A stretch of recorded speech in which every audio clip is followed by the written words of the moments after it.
êtes au Musée national du costume de Grand Bassam, qui fut, dans les années 1893, le premier palais des gouverneurs. Le principal gouverneur que vous avez ici s'appelle M. Louis-Guissard Benger. Voilà.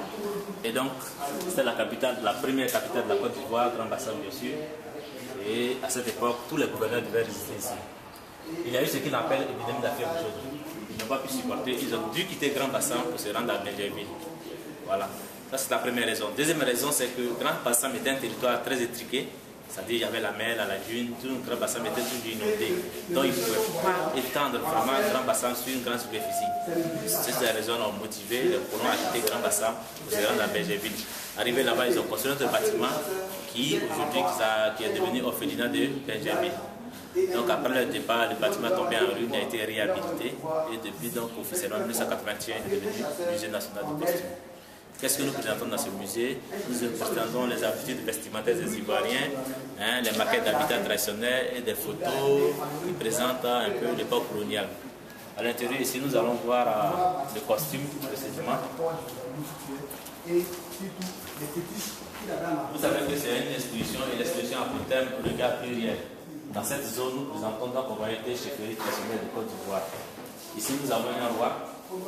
En Afrique, quand on parle de roi, il faut retenir que le roi est identifié par trois éléments.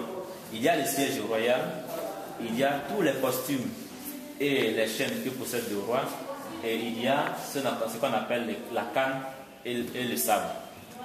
Le siège royal qu'on appelle communément Bia, c'est un élément sur lequel le roi est généralement intronisé. Et donc c'est ce symbole religieux. Voyez-vous, tout ce qu'il possède comme les pankita et de l'or, c'est son pouvoir économique. Voilà, un roi doit être quelqu'un de très riche, de sorte qu'il ne soit pas influencé par qui que ce soit. Il y a les cannes. Les cannes, en général, vous allez voir que le roi a une canne principale qui porte le symbole du roi. Et à Bengour, par exemple, le symbole du roi, c'est un lion. Donc vous allez voir que sa canne porte, par exemple, un lion. Deuxième élément, le roi a plusieurs cannes. Et selon l'hôte qui vient le voir, ou selon son visiteur, il sort avec une canne principale.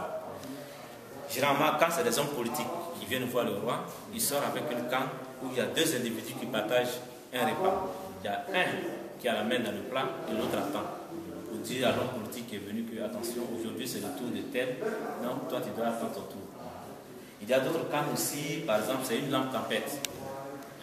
Et le roi s'entend avec cette canne-là, veut montrer aux visiteurs ou bien à sa population que ce monsieur qui est venu le voir est un homme bien, un éclaireur, un homme bien, qui est bien dans la société.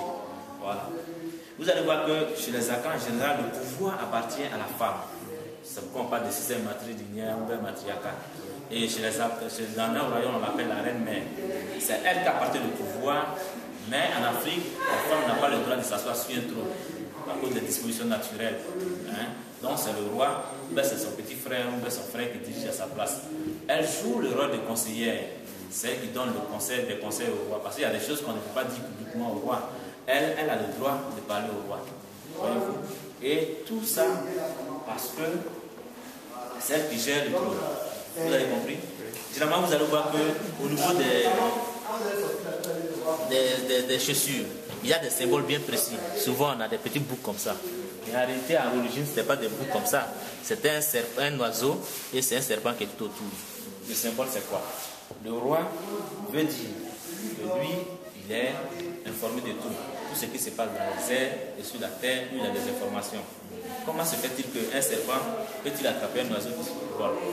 Voyez-vous? Donc le roi veut dire que tout ce qui se trame dans l'air ou dans les partout, lui, il laissait les écoles, on tape, on rendait ça mou et on pouvait donner ce chef. Il portait ça comme un pain, etc.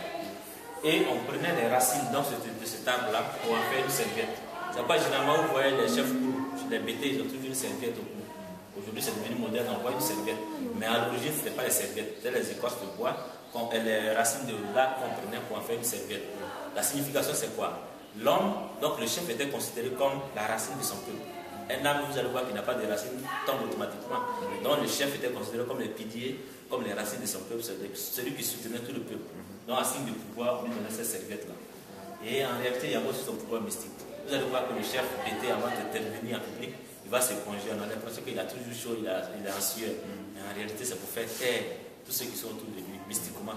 Et on trouvera toujours que le chef a toujours raison. Vous comprenez? Là-bas, nous avons un chef matérialisé par le port d'un chapeau rouge. Malheureusement, on n'a pas pu l'acquérir parce que c'est un peu difficile. Un chapeau rouge, chez eux, le rouge, c'est la puissance, etc., etc. Mais surtout, ils ont un pain de noblesse qu'on appelle le kamandje. Il signifie, en gros, venez m'admirer tellement je trouve ce pain très, très, très beau. Et il y a des symboles bien précis. Une paire de ciseaux qui est symbolisée là, des lames, et là, vous voyez des zigzags. La paire de ciseaux, pourquoi? Pour dire que le chef ne doit pas être celui qui parle n'importe comment, qui intervient n'importe comment. Le chef doit avoir de la mesure, parce que la paire de ciseaux blesse. La parole du chef peut blesser. De sorte que il doit faire attention à tout ce qu'il dit. C'est pourquoi chez nous en Afrique, on dit tu dois tourner 7 fois la langue avant de parler. Et c'est comme ça un chef. Donc on met ça dans son costume pour que cela, ça attire son attention, pour qu'il sache qu'on ne doit pas intervenir n'importe comment à tout moment, etc. Là, vous avez des lames. La lame, c'est un peu comme un couteau à double tranchant. Voilà, bien utilisé, la lame ne vous blesse pas. Mal utilisé, la lame vous blesse. Donc le chef est un peu considéré comme une lame. Vous vous comportez bien, le chef se comporte bien. Vous agissez mal, le chef est obligé d'agir très mal. Comme je l'ai dit, il y a aussi des zigzags. Les zigzags, c'est le chemin d'un individu. L'homme qui a vécu, ou bien l'homme qui vit, la ligne, sa voie n'est jamais une ligne droite. L'homme a connu beaucoup de difficultés depuis ton enfant, il y a eu des problèmes, il y a des bonheurs, il y a des malheurs, etc. avant que tu les gravisses. On suppose que le chef a traversé tous ces péripéties-là. Donc il est aguerri, capable donc de régler tout un problème qui viendra à lui. C'est pourquoi on fait de toi un chef. Voilà. Donc le zigzag peut dire que, attention, en tant que chef, vous avez surmonté toutes ces difficultés-là. Et donc vous êtes à mesure de régler toutes les difficultés. Vous allez voir que les nordistes en général, ce n'est pas tant le costume qui fait la valeur de l'individu. Vous allez voir que là-bas, c'est le travail. Qu'est-ce que vous faites dans la vie? C'est ce que vous qualifiez. C'est pas là-bas on trouve souvent les forgerons, les tisserands, les sculpteurs, etc. Mais quand même, les chefs ont des costumes.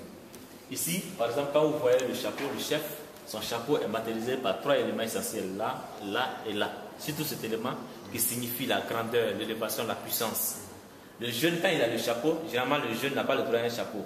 Mais quand il porte le chapeau, on voit ces 2 éléments-là qui signifient généralement la vie et la mort. Mais là, c'est la grandeur, c'est la puissance. Et tout un symbole se trouve, il y a des signes qui se trouvent dans les testicules du roi et du chef qui ont une signification. Là, c'est des étoiles. Pour dire que le chef est un éclaireur. L'étoile ne s'éteint jamais, l'étoile brille toujours. Donc le chef est celui qui éclaire, celui qui est la lumière. Ici, on voit des coris qui sont symbolisés. À l'origine, les coris, c'était de l'argent, c'était une monnaie d'échange. Voilà, donc le chef, on met ça pour dire qu'attention, c'est un homme riche, un homme noble, etc. Donc on met ça dans son costume pour dire qu'il est vraiment riche, etc. Et puis plus loin, nous avons un autre costume, le Yakuba. Vous avez là le Yakuba, vous avez là un ouais. Les ouais sont assimilés un peu aux poux, c'est des poux en fait. Donc comme ils sont voisins au Yakuba, ils ont des boubous. Mais ils ont une serviette qui porte qui est signe de chefferie. Les Yakuba, c'est tout à fait le contraire. Eux, c'est le balai qui est le signe du chef. Quand le général Gueye était venu au pouvoir, il a dit je vais balayer la maison. Les gens n'avaient pas compris. Il voulait dire que d'abord, je vais diriger. Parce que c'est le signe de pouvoir, c'est le signe de chefferie. Donc il est venu pour diriger. Deuxième élément, il est venu pour unifier. Parce que les brindilles de balai, c'est les individus. Et le neuf, c'est le chef. Donc, en venant, il dit qu'il est venu pour unifier, pour pacifier, pour mettre tout le monde d'accord ensemble. Voilà. Et l'expression, les gens n'ont pas compris. Donc, les brindilles, c'est les noms des individus. Et le neuf, c'est le chef. Donc, là-bas, le chef doit toujours avoir un balai. En même temps, il y a ce pouvoir mystique. Quand le chef fait des signes comme ça, pour éloigner tous ceux qui sont d'esprit mauvais autour de lui.